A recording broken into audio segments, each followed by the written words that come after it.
नमस्कार प्यारे बच्चों, आज हम पाठ 4 देश की आन बान शान हमारा तिरंगा के मौखिक प्रश्नोत्तर करने जा रहे हैं। परंतु प्रश्नोत्तर शुरू करने से पहले मैं आपको एक बार पाठ का सार बताना चाहूँगी ताकि आपको उत्तर लिखने में कोई परेशानी ना आए, ताकि आपको समझ आ जाए कि हमें क्या उत्तर देना है। बच्चों, ये हमारा पाठ जो है तिरंगा, हमारा तिरंगा झंडा ये है। इसमें पहले जब हमारा तिरंगा झंडा आज़ादी के बाद बनाया गया, उसकी रूपरेखा तैयार की गई, तब हमारे चक्र के स्थान पर चरखा था। क्या था बच्चों? चरखा। लेकिन बाद में हमने किसे अपनाया? चक्र को अपना लिया, है ना। तो हमारे जो तिरंगे में 3 रंग हैं, केसरिया, सफ़ेद और हरा। कौन कौन से रंग हैं बच्चों? 3 रंग हैं हमारे झंडे में, केसरिया, सफ़ेद और हरा। और बीच में जो चक्र है उसमें कितनी तिल्लियाँ हैं बच्चों? 24। शाबाश। पहले हमारे में चरखा था, लेकिन बाद में हमने चक्र को अपना लिया। किसको अपनाया? हाँ जी।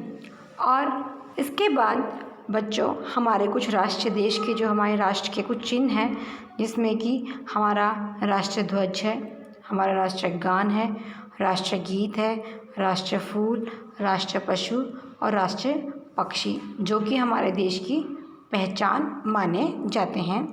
और बच्चों, हमने यह भी जाना था कि जो हमारा जो तिरंगा है, इसका जो अनुपात कितना है? 3 और 2 का अनुपात है। और इसमें 3 रंग हैं, केसरिया, सफ़ेद और हरा।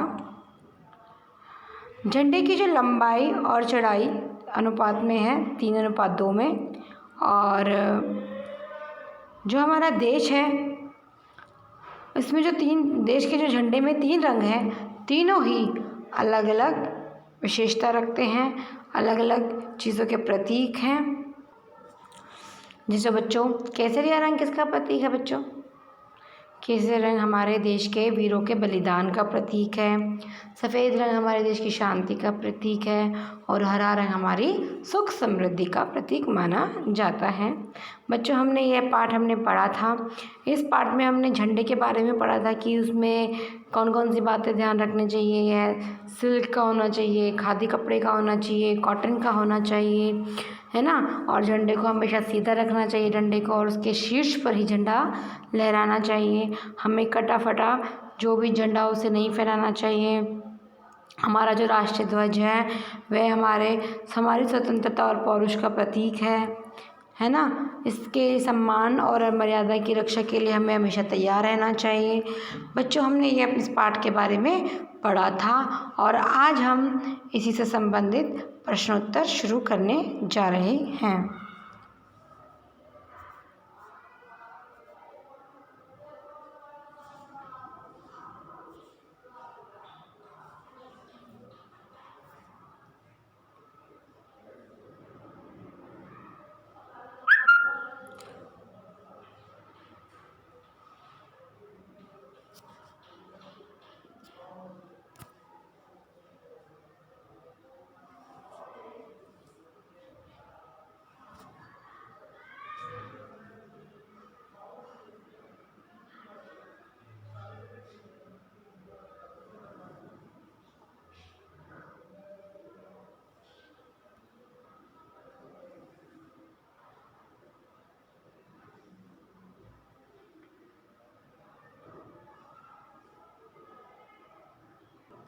हाँ जी बच्चों, पहला प्रश्न है हमारा मौखिक प्रश्नोत्तर का।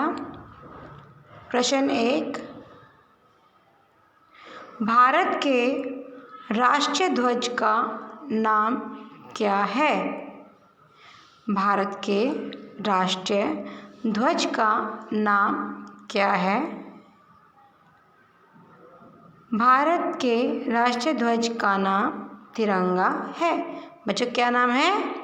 तिरंगा, यानी जिसमें 3 रंग हैं, है ना, इसलिए उसका नाम क्या है? तिरंगा। और मैंने आपको बताया भी था कि कौन कौन से रंग थे। पहला केसरिया, दूसरा हरा और तीसरा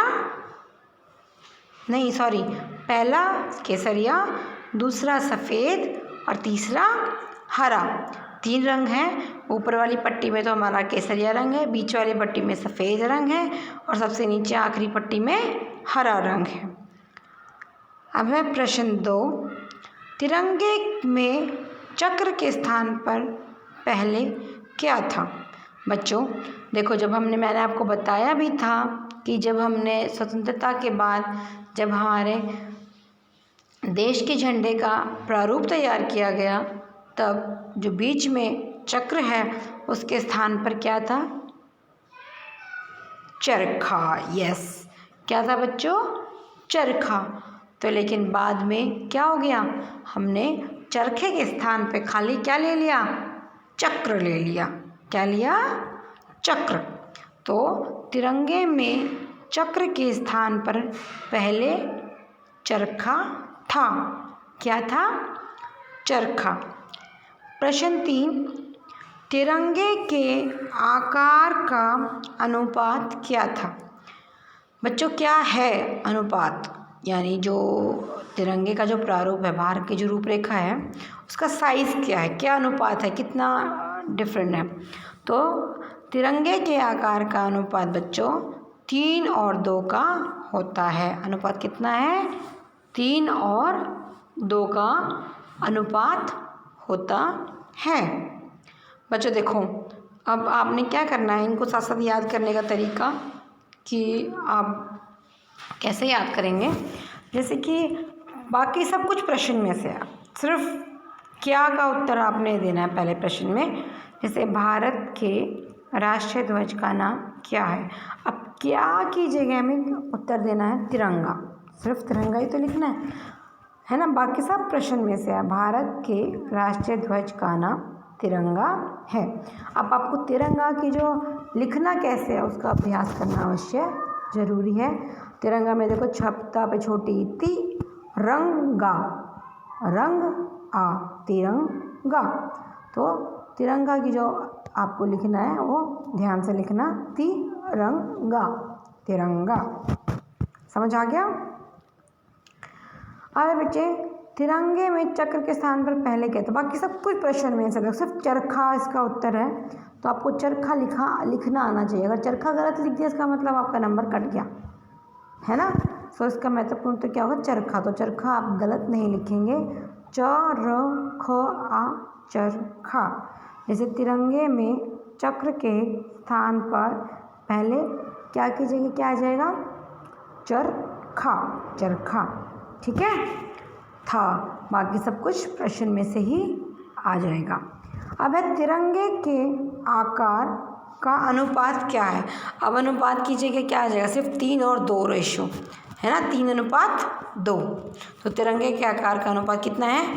3:2, यानी 3 और 2 होता है ना। जो बीच में जो 2 बिंदियाँ हैं जिसका मतलब अनुपात होता है 3:2। समझ आ गया? तो आपको इनको बाकी सब कुछ प्रश्न में से है। आप क्या करते हैं, प्रश्न में से भी उतारने में गलतियां करते हो, वो गलती आप नहीं करेंगे। सिर्फ आपको मेन उत्तर आपको लिखना आना चाहिए, तिरंगा, चरखा और 3:2। आपके 3 प्रश्न उत्तर तैयार हो जाएंगे। आपको ज़्यादा कुछ नहीं करना और बाकी सब कुछ प्रश्न में से है।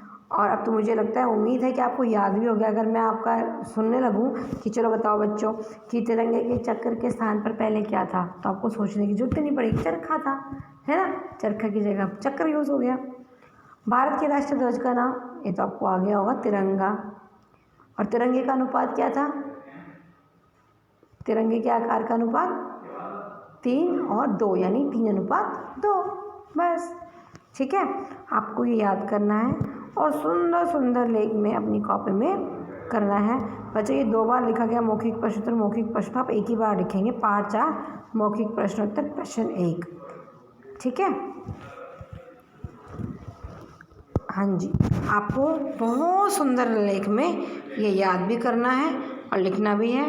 कल हम इसके लिखित प्रश्नोत्तर करेंगे, फिर हम इसकी किताबों का अभ्यास, हमारा चैप्टर 4 पूरा हो जाएगा। आपको ये याद भी करना है और सुंदर सुंदर लेख में लिखना भी है बिना गलतियों के। आपको तिरंगा, चरखा और 3:2, बस ये इसके आंसर उत्तर है। और ये आसान तरीके से आपको मैंने समझा दिया कि आपको कैसे याद करने हैं। बाकी सब कुछ प्रश्न में से है। आप प्रश्न में से लिखने की आदत ध्यान से लिखें, प्रश्न में से दिख दिख के लिखें, बोल बोल के लिखें, जैसे भारत भारत, ताकि आपकी गलतियाँ कम से कम गलतियाँ हों। धन्यवाद प्यारे बच्चों।